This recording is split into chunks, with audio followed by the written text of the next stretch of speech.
2. ស្វែងយល់ពី Active Cell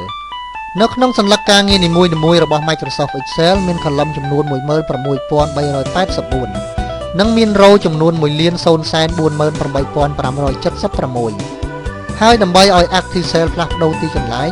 គឺយើងគ្រាន់តែយក mouse ទៅចុចនៅលើ cell ណាមួយនោះជាការស្រេចឬក៏យើង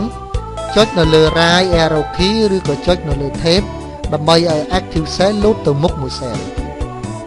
ចុចនៅលើ left arrow key ដើម្បីឲ្យ Active Cell លោតថយក្រោយមួយ cell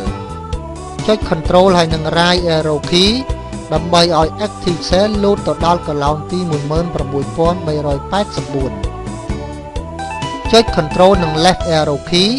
ដើម្បីឲ្យ Active Cell លោតត្រឡប់មក column ទី 1 វិញឬក៏ចុចនៅលើ Home ចុចនៅលើ down arrow key ដើម្បីឲ្យ Active Cell លោតចុះក្រោមមួយ cell ឬចុច Enter ចុចនៅលើ up arrow key ដើម្បីឲ្យ Active Cell លោតឡើងលើមួយ cell ចុចនៅលើ Control និង down arrow key ដើម្បីឲ្យ Active Cell លោតដល់ row ទី 1,048,576 ចុច Control និង up arrow key ដើម្បីឲ្យ Active Cell លោតឡើងមក row ទី 1 វិញឬចុច Control និង Home ចំណាំមួយ column និងមួយ row ស្មើនឹងមួយ cell ពេលយើងវាយអក្សររួចចុច Enter អក្សរនោះវានឹងលោតមកខាងឆ្វេង cell ហើយបើយើងវាយលេខវានឹងលោតមកខាងស្ដាំ cell តែបើយើងវាយលេខផងនឹងអក្សរផង